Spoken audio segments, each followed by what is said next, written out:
Welcome to Politics Done Right. I am your host, Egberto Willies. This is a progressive program that will take the mystery out of politics. This is the program that will encourage you to make sure government becomes we the people. Whether you are liberal, progressive, conservative, or otherwise, you get to air your point of view. We are an independent media outlet that, unlike mainstream media beholden to corporations, we only owe allegiance to you. Remember, you can also send me a tweet at EGBERTOWILLIES. That is at Egberto Willies. Let us engage. It is Politics Done Right. Well, folks, welcome to one more edition of Politics Done Right. I'm Egberto Willies, your host. Thank you so kindly for being a part of the show. We are going to have a great show for you today. As usual, that's what we intend to do. Hey, wait a minute. Our triggers aren't working, and it's the second day that our triggers have not worked on Zap. We got to figure out what's going on with Zap and our triggers, which means a lot of people are not going to get notice that our program has started. Triggers, what's going on with you? Triggers. Looks like I'm going to have to spend the time to work on that. Anyhow, welcome aboard, folks. Welcome aboard. Eric Hayes, welcome aboard.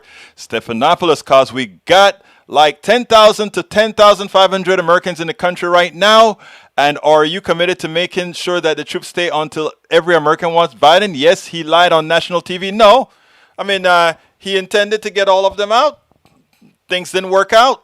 What do you want him to do? Would you prefer him to stay and get a whole lot more than 13 Marines killed?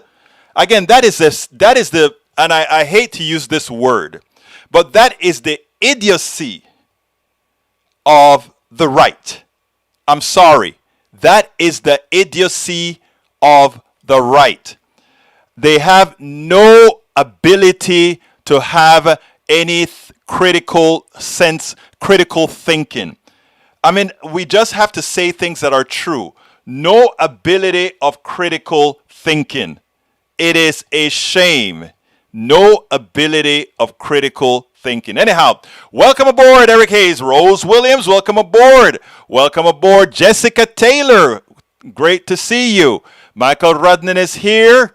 And Michael says, I'm posting from away today with family and then heading home before the storm hits. I'm going to watch the replay later tonight, but will post my usual commentary before I go. See ya tomorrow.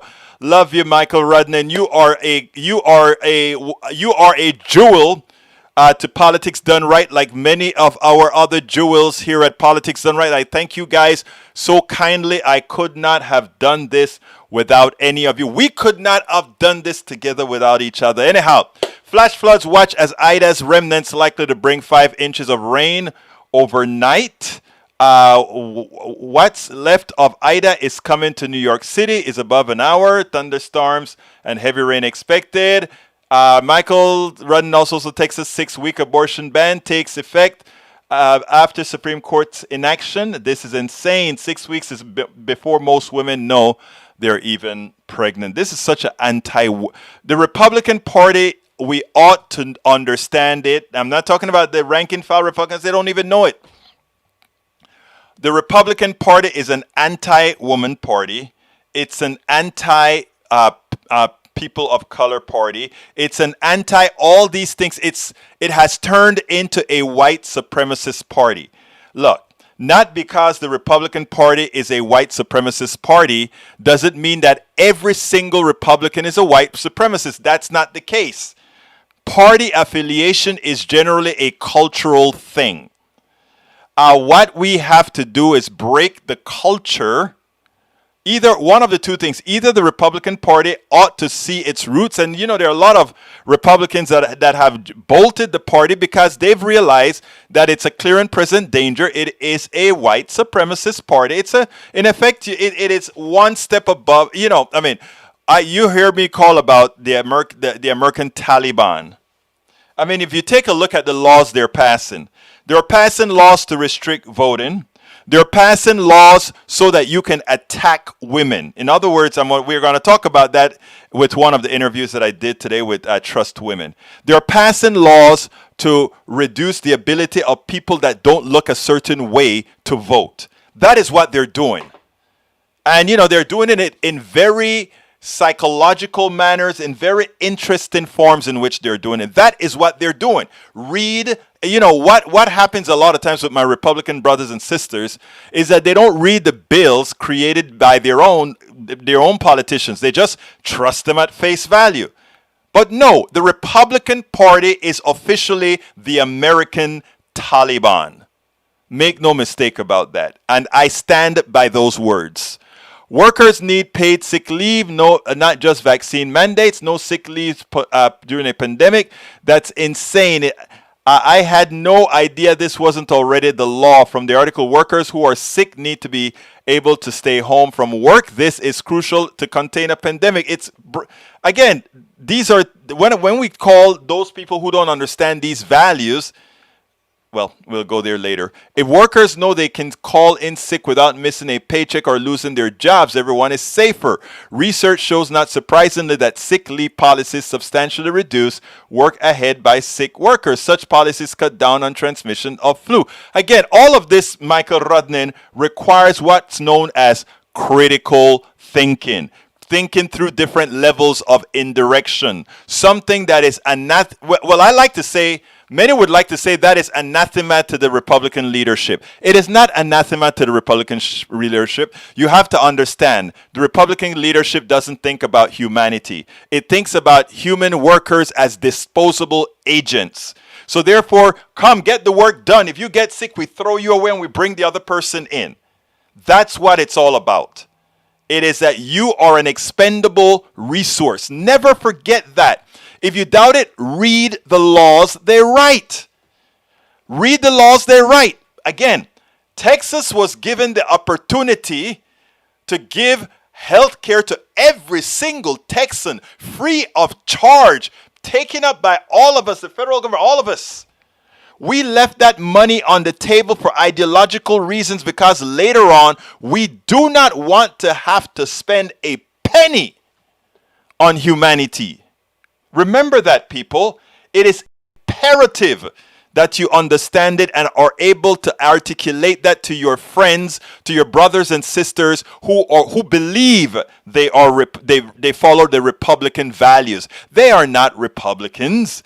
They're cultural Republicans in name, but they don't stand for the evil that the leadership of the Republican Party represents. I'm sure they don't. So that's why I distinguish between my Republican brothers and sisters and the Republican Party, which is, again, I repeat, the American Taliban. Repeat it with me, the American Taliban. Michael Ronan says, how safe is it for kids to go to school during Delta without mask mandates and vaccination requirements? Schools become a hazardous learning environment. Parents would be well advised to watch the 7-day rolling average rate for their locality and put the kids out if there is spike. And that's what's happening in our locale right now.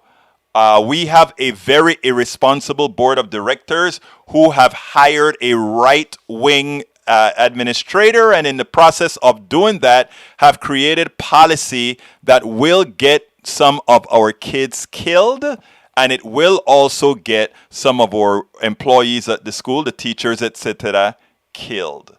Guaranteed. Okay. Let's see. Eric Hayes. Now, let's see. Rose Williams says, hi, everyone. Nanette Birdsmith. Hi, how are you doing? Eric Hayes. Egberto, it's 14 now. I don't know what you're talking about.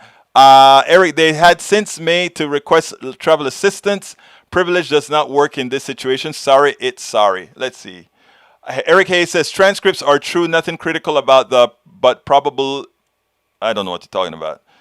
Doesn't make any sense. Jessica, love it. The American Taliban. I heard that, Egberto. LOL. It is. And please remember, American Taliban. Whenever you're with your friends and you're talking about the Republican Party, distinguish your friends from their party.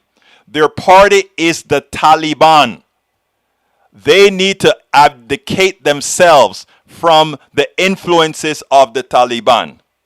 Joseph Williams, welcome aboard. He says, we POCs can't break a culture that is not ours. It is up to white people. They create it, benefit, and maintain it. Well, let me just do a qualification there, brother Joseph Williams. And that is, remember, the Republican Party used to be the honorable party. The Republican Party is the party of Lincoln, who once spoke up against slavery, who fought against slavery. Not that they weren't racist or anything like that, but they did the right thing. The racist party used to be the Democratic Party.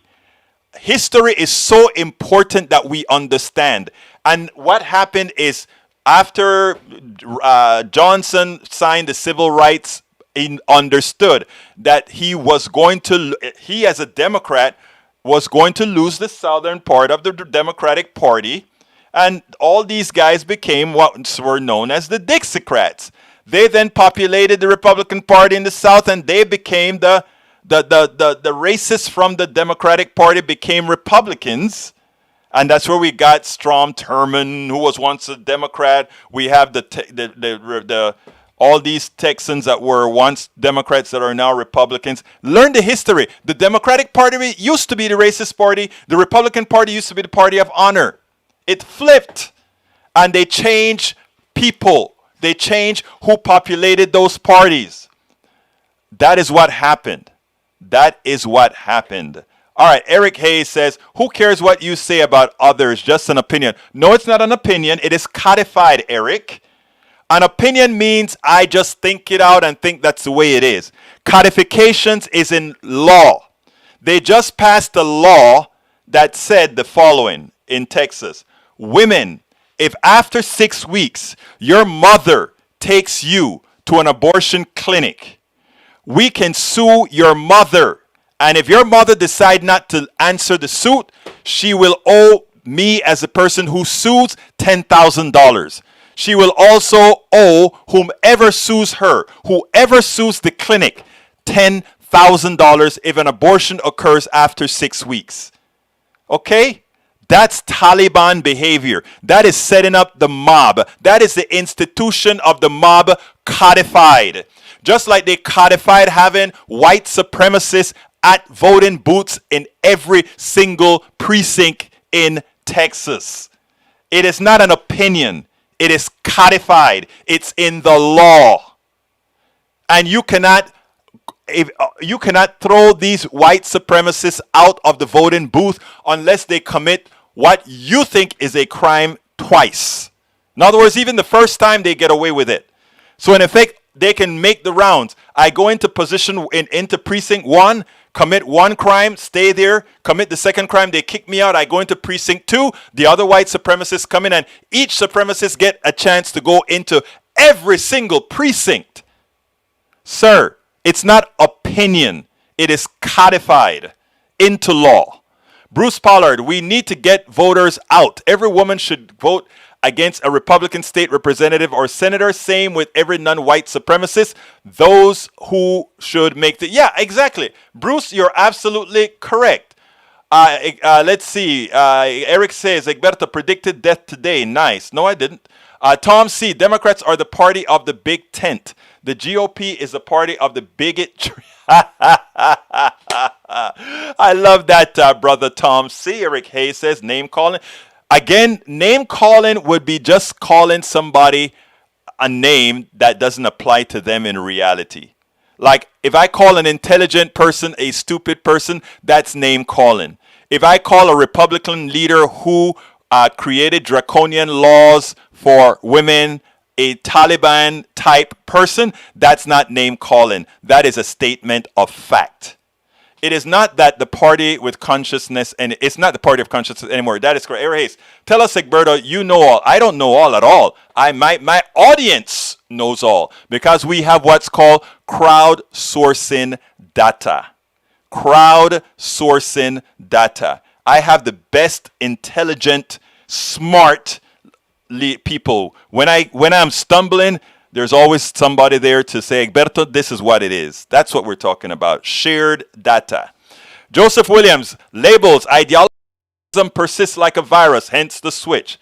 Exactamente mundo. Jose Williams. E2247 says, could the Delta and other variant strains of coronavirus put fragile balance at risk? Yes. Medical and vaccine development, epidemiology, and public health experts panels on SARS variants arising. How effective current vaccines might be against them. Again, the reason why the vaccine was much more powerful than natural immunity was the vaccine went and targeted a protein that was not changing between variants very much. So your immune system still recognized the different variants as the virus and attacked it. But the virus is going to get smart and change the spike protein. And when that spike protein, the protein that's needed to infect your cell, when that changes, it's not going to work anymore. And that can only change if you have a lot of unvaccinated people who the virus can only mutate in unvaccinated people. It's that simple. So that we can blame all of our current pandemic in America on those people who allowed themselves to be ill-informed with disinformation. They are the ones killing us all. Let's remember, it's time to tell the truth. Those unvaccinated people are a clear and present danger to not only themselves, and they're dying, they're falling like flies. All these guys on the radio that's talking about the virus, you don't need to do this, they're dying. I mean, I hate to say it's a good thing, but if you have a platform where you have 10,000 people listening, 50,000 people listening, and you're telling them not to take the vaccine, you know what? When you die from the virus that you're telling them not to take a vaccine of, I can almost guarantee you that you've created some converts into taking the vaccine. Eric Hayes, opinion is your set of truth. Again, Eric, please tell me which statement I made that was opinion that you couldn't find codified into law. You could not possibly name it. You couldn't, because I don't do that. If I have an opinion, however, I will tell you it's an opinion. All right, Bruce Pollard says, it's not the Taliban, it's the Inquisition. Bruce, okay, I'll take that. I'll take that. Would bonding be in your example here? I have a judge that will explain bonding to you, because again, when I talk about critical thinking, Hayes, that's what I'm talking about. Everybody think the bonding issue, these judges are just letting out these criminals on bond, when there is a law that tells them based on X, Y, and Z, they have to let these people out on bond. But it's even worse. It's a Republican law. And why did the Republican pass the law the way they did? Because they use the criminal as their raw material. The criminal are their nuggets. The criminals are the ones who populate their pocketbooks. How do they do that? When a criminal has to go into jail and he gets a bond, he puts up 10% and the bonds person does the rest, and bond person keeps the money. The bond people are generally Republican bond people, and they don't want the law change. They want everybody to get bond because that is how they make their money. Again, Eric Hayes, critical thinking is important to understand how these things work. So they make the judges look like they are the evil ones, and especially in Harris County now, that most of the judges that won the last election were all Democrat and mostly black women. They wanted to go ahead and say, look at what they're doing. They're letting all these people out of the jail, which isn't the truth. The truth is these women have to let these people out on bond based on the law that was written to by whom? The legislature. So I'm getting this judge on. We are still playing phone tag to get an appropriate time. But again, critical thinking, sir. Critical thinking. Hello, everyone. Maywood, welcome aboard. Joseph William says, I'm very well aware of the history, LBJ, Atwater, Bush, Mole, majority, etc. Political parties serve as vessels of ideology. Parties change. Ideology 6. There you go, brother. Exactly right. Exactly right. Expert on SARS variants arising, how effective current vaccines might be against them. Great. Eric Hayes, shared like-minded data is a relative and common thought on Egberto show. Shared like-minded data is... No, again, look, there are two kinds of data, right? If I hold up this mouse and I let it go, it's going to drop. That's a fact of acknowledging there's something called gravity. Okay? That's a fact. If I tell Jessica, hello, Jessica Taylor, it's my opinion, it's my belief that Jessica is going to return and say, hello, Egberto, how are you doing? But it's not a fact. There's a difference. The statements that I make are like gravity. If I let go of this in our current sphere, in our current dimension, if I let go this mouse, it's going to fall. If I say, hello, Jessica, I think she's going to answer. That's an opinion. Okay? It is important. And again, critical thinking, and that's why the schools don't want to teach it anymore. Critical thinking means that the Republican ideology will be a total failure. Neoliberal ideology would be a total failure. Why? Because nobody would believe that a person could be a billionaire. Because nobody has worked for a billion. Nobody would believe the concepts of my money is working for me. Because your money working for you means somebody else is actually doing the work. I mean, there are simple things that are statements of fact. Okay? Simple things, my brother. Let's see, Jessica Taylor, putting a seatbelt on doesn't prevent car accidents, but they help to prevent more serious injuries. That's a fact that she just said there. Liberal judges and bonding, whoa, and the cop got killed in Houston and out. You see, again, critical thinking, Hayes. You're not listening. You choose to listen to those who would mislead you. You choose to listen to those who don't know the law.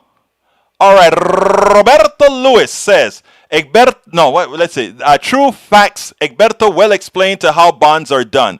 Thank you very much. And I wish Hayes would listen to law, right?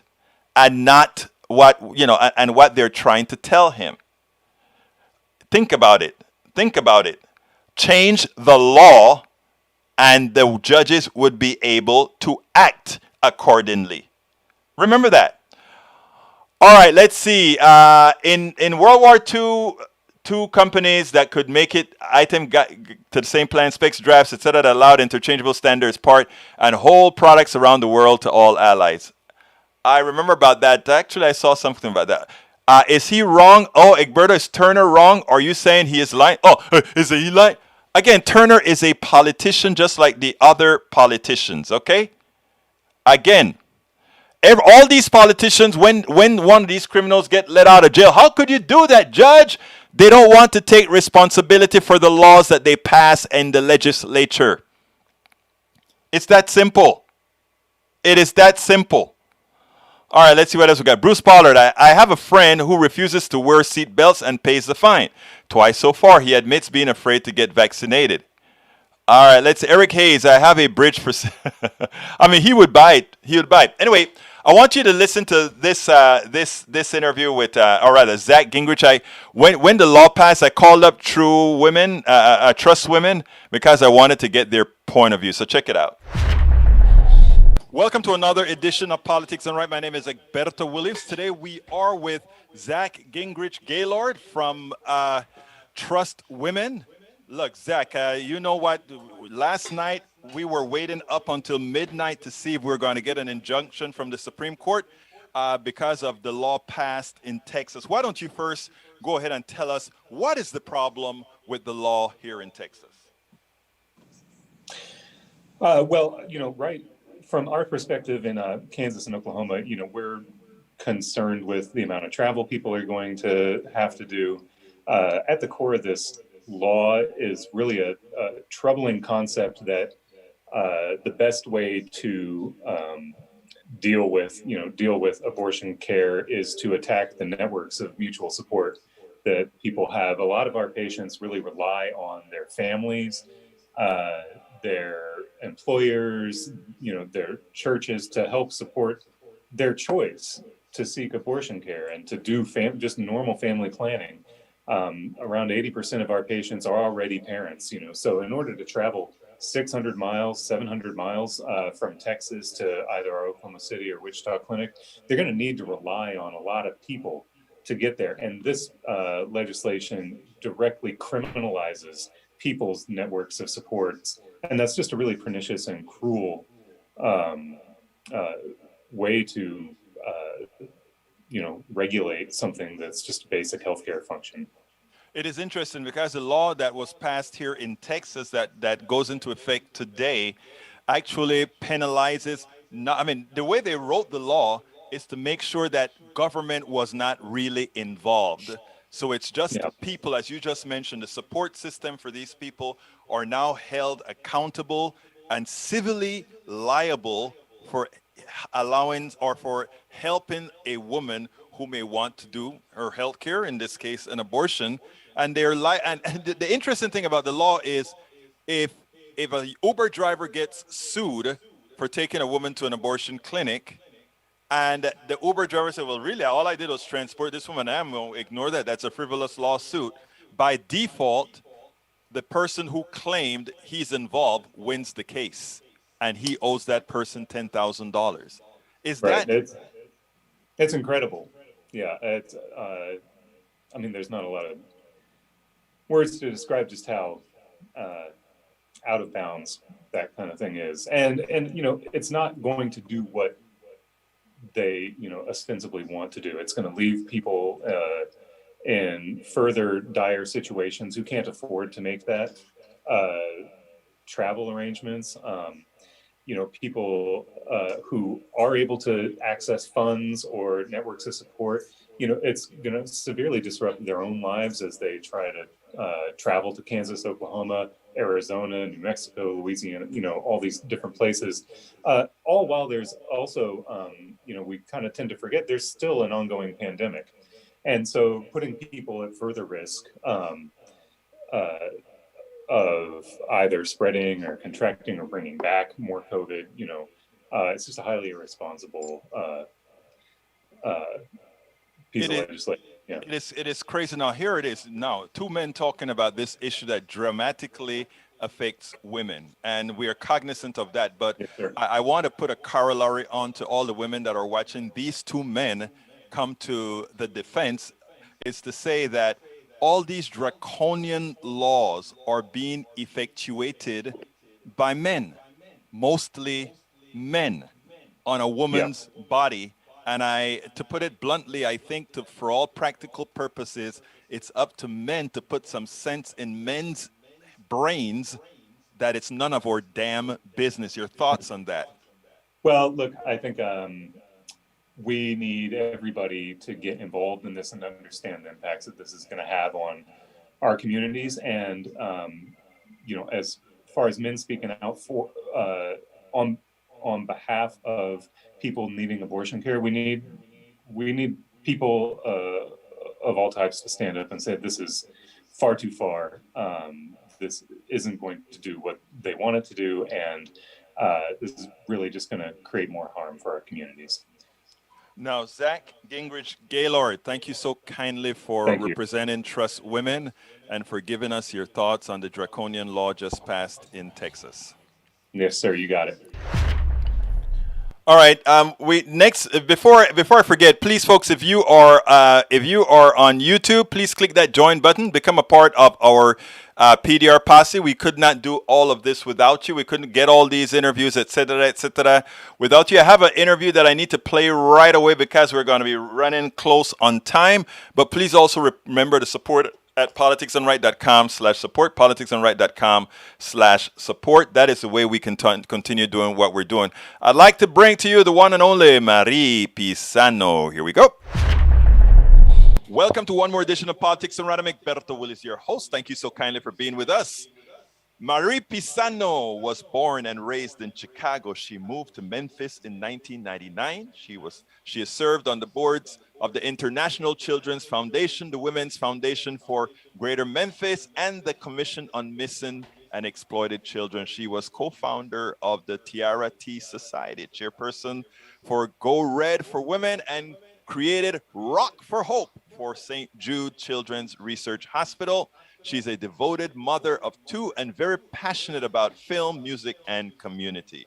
The author, producer, radio, TV host, and speaker is building her life and her companies, MVP3 Entertainment Group and MVP3 Studios, on truth and integrity. And she is the author of some books with some striking titles, from Barefoot Stilettos, Finding My Yes, and also She Isn't Shy, about saying it's not for sissies.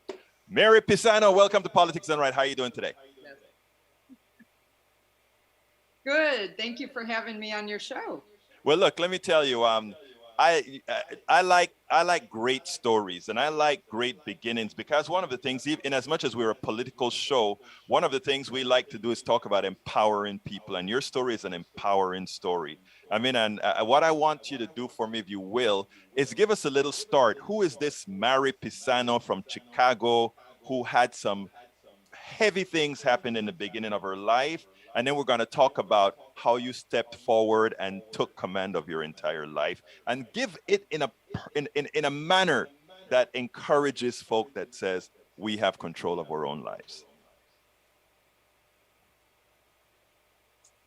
We are control of our destiny. It's a choice. But growing up on food stamps in the south side of Chicago and in all African American community with gangs and learning how to navigate through that and throughout life, with a mom, and then um, it's something that you take with that is kind of like street smarts, so to speak. But what I want everybody and encourage everybody to understand is just because of what you have gone through or where you grew up doesn't mean that totally defines you. It helps create who you are.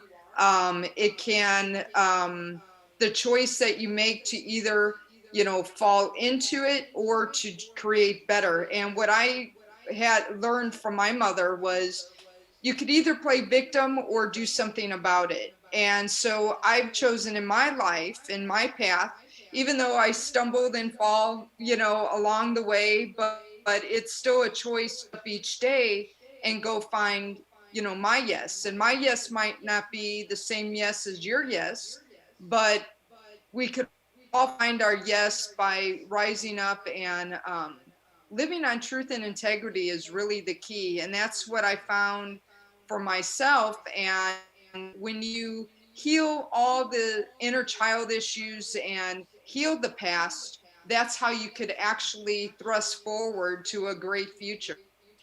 Now, I want to ask something. I want to put you on It's hold not, for 1 second. I want to stop because you brought your mother in for a little second. You said it is something that I guess it was your yes came sort of a something instrumental from your mother. Is that what you're trying to say, or? well, my mother, when she was younger as a child, she was sexually abused by what the term is a family friend. And later in life, what she did to help other children was she created a chapter in Illinois called Child Find for missing and abused children. And when a Chicago Tribune reporter asked her, why did she, do this? And she was in the middle of, in the 80s when there was a really, it's a serious matter now, but it was even more serious where she was coming out and where nobody really wanted to talk about how the Catholic churches were molesting and sexually abusing children. And they asked her, why is she, putting her, self out there and why she's doing this? And she said, there's two roads you could take. You could play victim or do something. Her powerful words were, she decided to pick up her panties and move on. That was some powerful words at age 13 for me to hear. It can be shocking and cringing, but it means that no matter what had happened to her, she chose to rise up. She chose to, not let that define her and go do something about it, not play the victim, but also help empower others. And that's where I believe, my strength. Well, I mean, interestingly, if you take a look at your life, going on the road, one of the first things that happened to you is you're on a motorcycle and you crashed and you kind of like exposing that T on your legs. Tell us a little bit about that, and what made you get out of that, which would have debilitated most people, into actually moving your life forward. Well, at the time, I was working at Chicago Bally's Health Club, and that actually is what helped me survive because I was into fitness. And that actually, the doctor said when I got hit, a car came out of like the side out of nowhere, did one of those what they call a Hollywood stop, not really stopping. And there was the vehicle had a headlight that popped up. It was a Dodge 1988. And as we were driving by and I'm on the back, the car came out, hit me in the leg. The headlight of the car went into my leg, Ah, which tore my leg. And it came centimeters away from the main artery. And if I did not have the background of working out and building muscle, my leg, it would have cut that main cord in my leg, main artery, and I would have died. But the grace of God, and because of how I was involved in fitness at the time, it's what saved me. So yes, it was devastating. Because when you're young, but the same thing with when you're young and you have the mindset that you're invincible. Young teenagers, I mean, they think they're invincible. You don't really have the mindset capacity to really see the future, or you live for just the now. And that's what happened. It was, I just got up and automatically went into survivor mode. But later in life it affected me because it's called post-traumatic stress. So it's been definitely a journey. but And one person, go ahead. the thing about it is that you got up, and that is why your story for me is intriguing. Not only about the motorcycle, not only about where you grew up, but how you moved from Chicago to Memphis, Tennessee. Tell us a little bit about that, and before we get into the why and whats of your two books. um, I came to Memphis, Tennessee in 1999 after my now ex-husband got a job offer. And it seemed like a good, and it was, going to be something good for our family. And, but when we got here, it was definitely a culture shock for me. Hmm. Growing up, in the south side of Chicago, and I didn't really think, it's about 8 hour drive and an hour and 40-minute flight, but it is a total different culture, coming from the north to the south. And this is where, the assassination of Martin Luther King, the downfall of Stacks, you know, it there is still underlining racial, very much more heavier than when I moved here. And that was a difference to walk into, and how to navigate through that, because I didn't see color. I didn't really, where I came from, we have more culture, or more, there's always been racism, but not like it was here. And trying to, again, a city attitude, like, kind of, I explain it like Kevin Bacon in Footloose. Remember that movie where Kevin Yes. Bacon's from New York, comes to the country, and he is just the outsider and Right. outcasted and everything. And that's basically what I didn't feel like I had anywhere to dance, so I had to create my own dance. Well, you didn't only create your own dance, you went ahead there and started saying, I want to bring some of who I really am here. So I want a studio. I want to manage people. I want to talk to people. I want to empower people. Tell us a little bit about that. Yeah. Yeah. So I dove into being on boards that help women and children because of what I learned from my mom. She started organizations, and I learned how to fundraise and help with events. So I started doing that, and the first thing I was involved with was with St. Jude. And we started you mentioned, I did Rock for Hope for St. Jude, and that was putting on a concert to help, the research of children's cancers. So we put on this concert, and it was like my little mini Woodstock. And we had all different genres of music. And at the time, I also in Nashville watching a Poison concert with Bret Michaels. And from there, I met the Mulch Brothers and Billy Falcon, who write with Bon Jovi. I asked the Mulch Brothers to come perform in Memphis, and they did. And after that, they asked me to be their manager. And Wow. it was intriguing. And so then I started going back and forth from Memphis to Nashville and really learning the whole music scene, not only here in Memphis and the history, but also in Nashville. And I thought there's a bridge here that we can build, and why wasn't anybody building that bridge? And also, we had so much talent in Memphis, but why wasn't Memphis operating like Nashville? Because Nashville is a music business. They all work together, created this whole music business. And so from there, I just saw this vision, and while I was helping the Mulch Brothers, we got them signed in Nashville. And from there, all musicians want their songs in movies. And so I just learned and navigated how to get my artists into movies and on the radio, and eventually stumbled into also producing, films myself.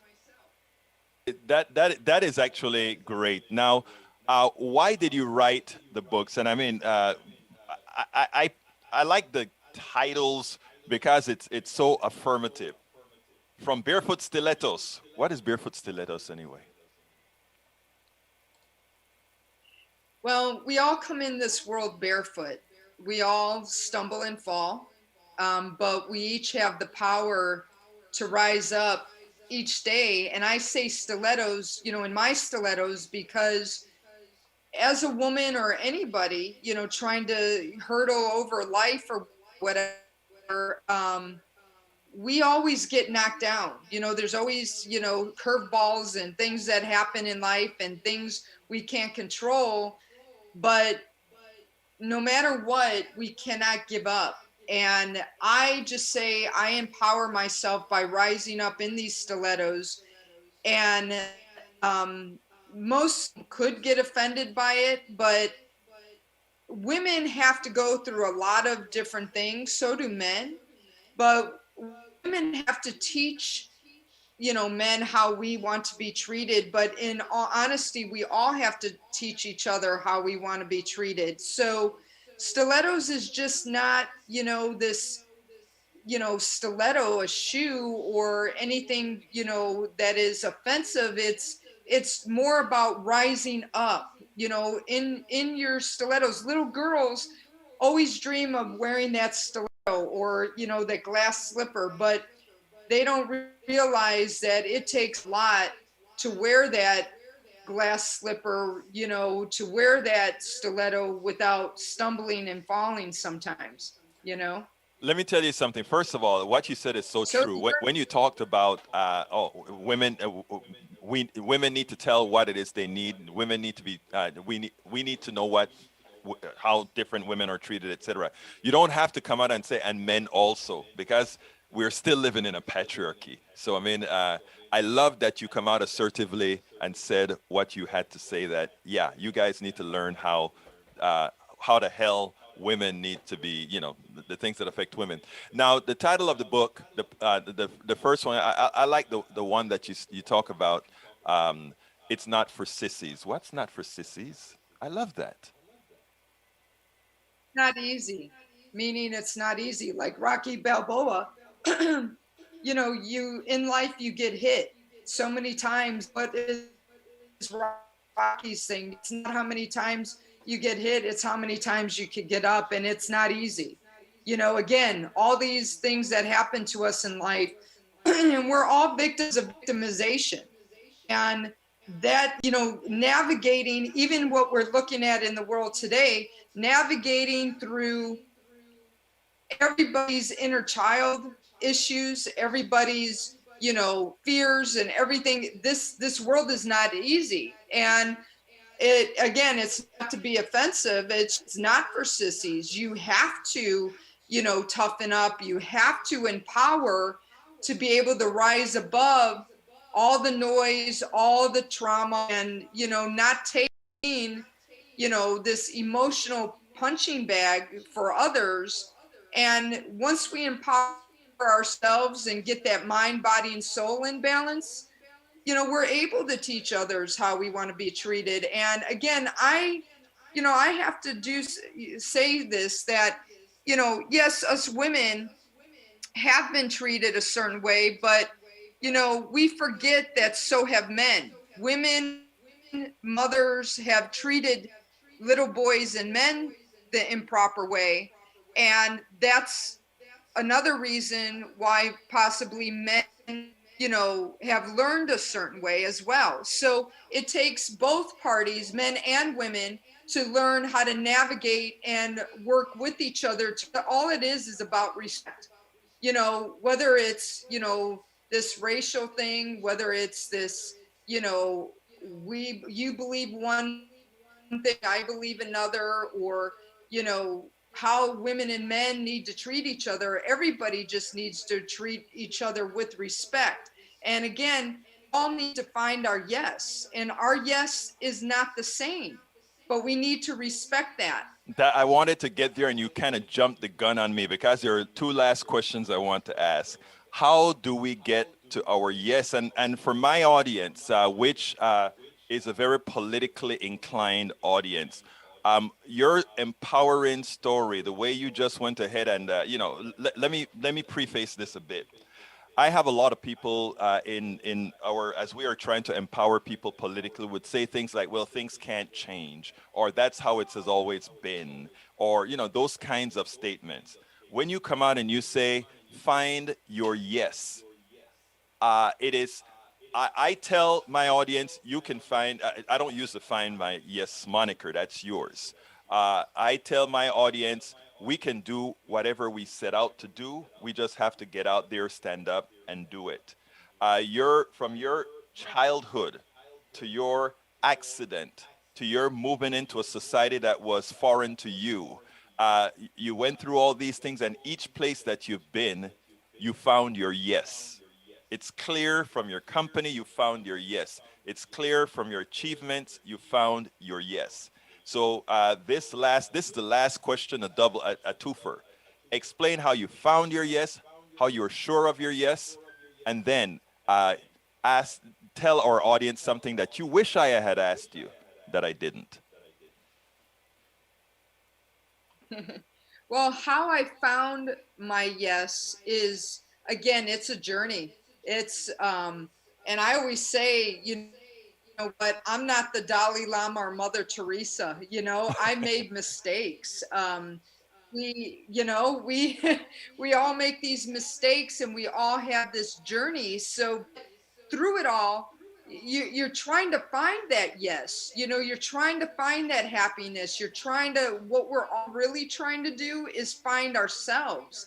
But the way that we're going to find our yes is the minute we heal that inner child, and we heal those adverse childhood experiences, and overcome those traumas by not holding on to all that past and all the noise that tells you you can't do it. It's always been that way, like you said, or this, that, the whole world, you come out, in this world, and you fear that all they tell you is no. Well, I came out and said yes. So how I find my yes is, I know I have a purpose in this life. I know that I make mistakes. I made mistakes as a parent. But what I've learned is all these mistakes and what other people have done, I was able to take that and be like, that's not what I want to do. I want to create my own yes. And just because they say they can't doesn't mean that I can't. And just because someone says something doesn't make it true. But if I will that, if I say, okay, no, I can't do it, well, then you're correct. You can't do it because you just said you can't. But if you say that you can and you want to go find that yes, well, yes, you can. And I think I have proven that no matter what happens, I could find my yes, and I hope that I could inspire other people that no matter what you get hit with, let me just explain this past year, and you're one of the first people that I'm interviewing to tell you this. I had $5 to my bank account. I lost my vehicle. It got repossessed. I was my home. I had nothing. I had someone that took all the money and left me with nothing. I didn't know what I was going to do. And here we are in the middle of a pandemic, right? I have the whole world, and not knowing what to do once again. But you know what? I found my yes by getting back up, moving forward. I see what's going on in media and this whole world, and I set out to create that change. They tell you no. Well, I found my yes by going to get investors, sharing my vision, my dream, building a movie studio called MVP3 Studios, where we are going to redefine this entertainment industry. I found like-minded people to come together with me and build this. I was able to sell furniture. I was able to do everything I can to get back on my, and by the grace of God, someone gave me a vehicle, and someone helped me in the middle of all this crisis. And I am now paying it forward by, now that I got back up on my feet, giving a vehicle away to help others, the Rotary Family Youth Initiative, to help others understand what adverse childhood experiences are and heal those cases and move forward and create change. So now with everything that I am doing, I am very purpose-driven. I want to share with other people and empower community through our films, through our radio shows, through our television network, and everything that we do to give back and help others. I don't want to say anything further. That is impressive, and that is finding your yes. Let me tell you, Marie Pizano, you're an inspiration. Thank you for having been on Politics Done Right, and keep up doing the great work and keep up inspiring others, because your story alone should tell anybody who thinks they're in the downtrodden that no, they can get up, find their yes, because you know what? It's not for sissies. Thank you so kindly for being on Politics Done Right. Thank you.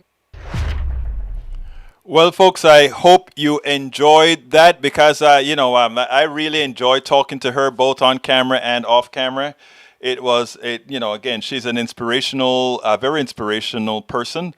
Anyhow, folks, let's see. We have a lot of stuff that I'm not going to be able to go through, but do join the PDR Posse, as E2247 has said.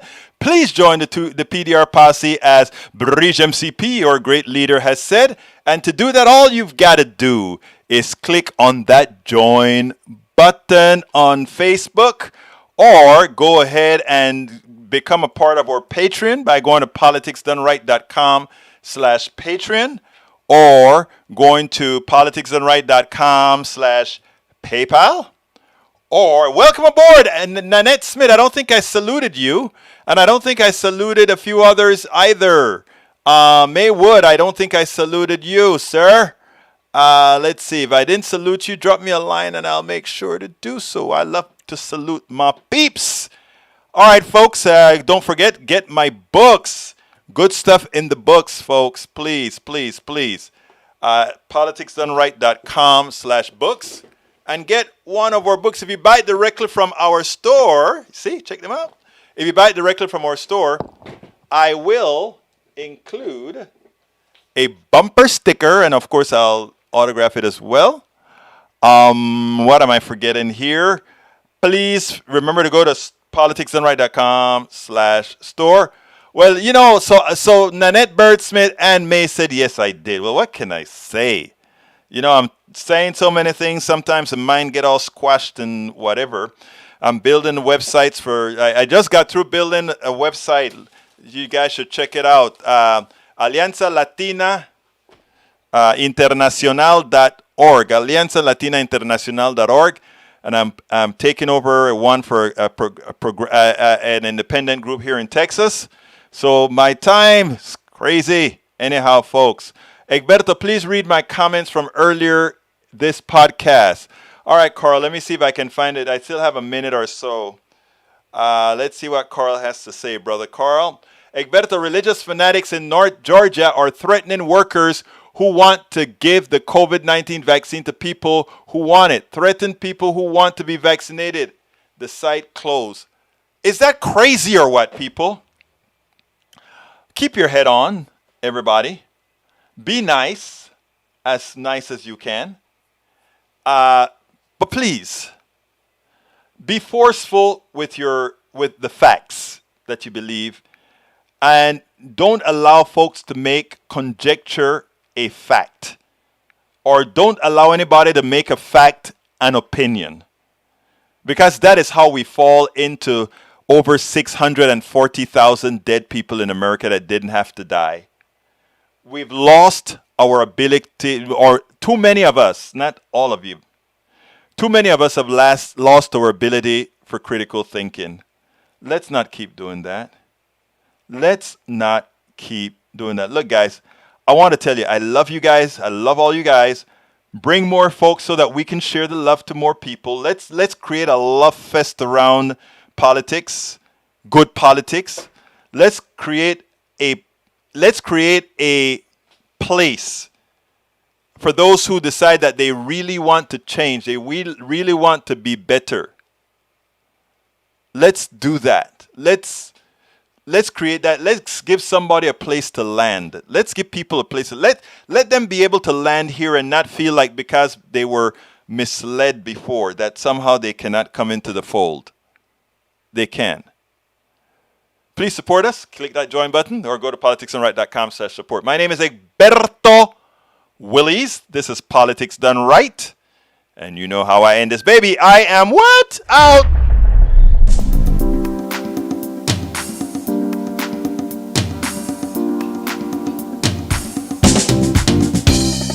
Welcome to Politics Done Right. I am your host, Egberto Willies. This is a progressive program that will take the mystery out of politics. This is the program that will encourage you to make sure government becomes we the people. Whether you are liberal, progressive, conservative, or otherwise, you get to air your point of view. We are an independent media outlet that, unlike mainstream media beholden to corporations, we only owe allegiance to you.